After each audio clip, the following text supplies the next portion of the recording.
Kisah seorang anak muda di zaman tabi'in dulu. Anak muda ini terkenal dengan tampannya, postur tubuh yang kekar, ya, jalur nasabnya yang suci, kaya raya dan soleh. Semua perempuan di wilayah Irak memuji-muji dia, diidolakan sudah. Yang perempuan yang soleha berharap jadi istrinya. Perempuan yang fasikah, yang buruk imannya, ini berharap berzina dengan dia. Penawaran selalu datang ke anak muda ini, zina. Zina gratis plus minta apa saja dikasih. Mau minta emas, mau minta kereta kencana, apa saja, yang penting mau berzina. Selalu dia tolak. Ringkas cerita, anak muda ini umurnya 20 tahun. Ada satu istri pejabat pemerintahan pada saat itu, terkenal juga dengan kecantikannya, dengan postur tubuh yang tinggi, yang semampai, yang segala macam hal kelebihan. Punya kelebihan, jalur nasabnya terkenal. Nikah sama seorang pejabat. Dia bilang sama teman-temannya, perempuan fasikah ini bilang, saya akan taklukkan anak muda itu. Dia pasti berzina dengan saya.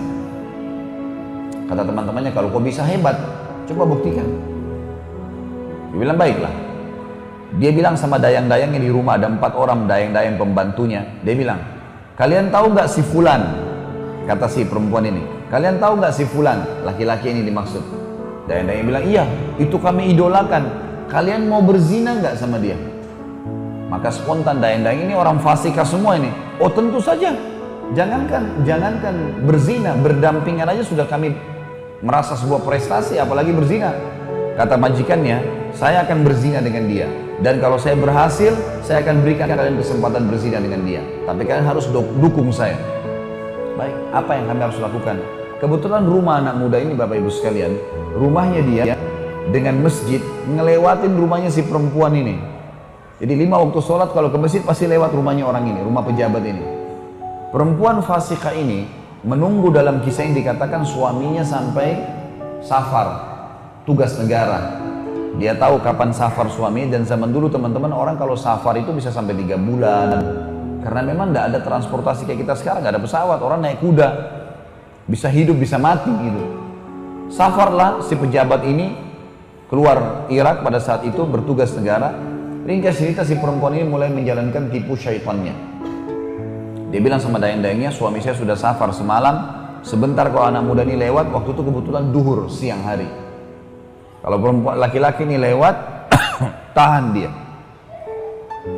Dan kalian keluar bilang, di dalam rumah kami sambil kalian menangis-nangis, tuan kami sedang sakarat, akan meninggal dunia.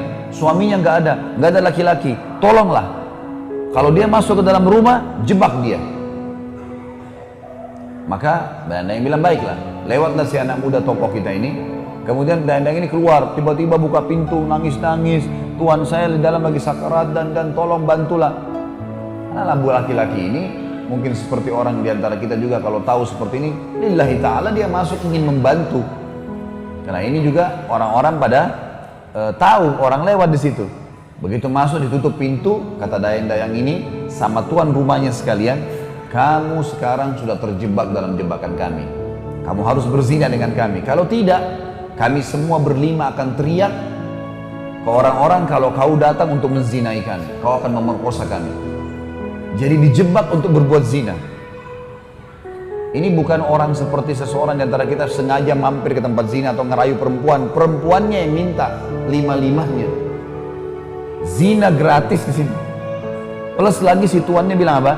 Kalau kau zina dengan saya, maka apa saja yang kau minta saya kasih. Mau minta emas, mau minta kereta kencana, kalau kita sekarang mobil mewah, minta apa saja. Yang penting zina dengan saya. Plus, kapan saja kau butuh zina, datang ke sini. Digodain dengan minyak wanginya, dengan penampilannya, dengan kata-katanya.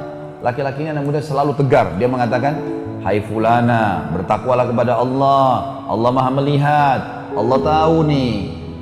Kamu jangan bermaksiat kepada Allah dan jangan kau khianati suamimu. Berbahaya, hukuman Allah akan datang. Tidak mau terpengaruh. Perempuan ini sudah masuk di benaknya pikiran syaitan. Yang terakhir teman-teman sekalian, anak muda ini berdoa kepada Allah. Lihat di sini yang saksi bahasan bagaimana seseorang menjaga hubungan sama pencipta Allah ini. Dia mengatakan, ya Allah, sesungguhnya aku selalu menjaga kesucian kemaluanku. agar aku tidak berzina, tidak melanggar hukum-Mu ya Allah, dan Engkau menjadikan zina sebagai dosa besar. Sekarang aku dijebak untuk berzina, maka selamatkanlah aku dari jebakan syaitan ini. Allah punya cara teman-teman sekalian. Yang terjadi adalah anak muda ini rasa mules tiba-tiba, dalam kisah yang dikatakan. Jadi perutnya tidak enak, sakit, mau buang air besar. Lalu dia bilang sama perempuan ini, perut saya sakit, memang apa adanya, saya mau buang air. Kata si tuan rumahnya, itu kamar mandi WC di sana, kamu silakan selesaikan hajat kamu, keluar tetap zina sama kami.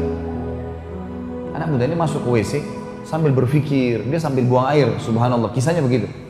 Setelah buang air, muncul ide dia, sebagai pertolongan dari Allah, dia ambil kotorannya. Anak muda ini bersih sekali, wangi, bersih, orangnya gagah, tidak pernah begini, tapi tiba-tiba muncul idenya, dia ambil kotorannya sendiri, lalu digosok di bajunya.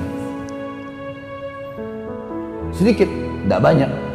Begitu dia keluar dari kamar mandi WC, si perempuan ini lihat, perempuan ini orang kaya, biasa bersih, biasa wangi, lihat kotoran di badan.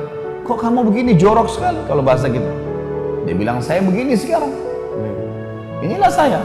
Maka tuan rumahnya bilang sama dayang-dayangnya, keluarkan laki-laki ini dari rumah saya, karena saya tidak pernah temukan laki-laki sejorok dia. Nggak mungkin saya mau berzina sama orang begini. Maka laki-laki tersebut keluar teman-teman sekalian. Begitu depan pintu orang ini, sujud syukur kepada Allah karena tidak jadi berzina. Bayangkan bagaimana seseorang kalau tahu Tuhannya, bisa, kalau tadi Nabi SAW dalam kondisi sakit, musibah sedang datang, bisa sabar. Dan pada saat itu puncaknya Allah akan datangkan pertolongan. Orang anak muda ini diajak berzina gratis, bisa dapat dengan menikmati mereka, dapat lagi hadiah-hadiah, bisa dia tinggalkan karena tahu bagaimana menjalin hubungan dengan Sang Pencipta Allah.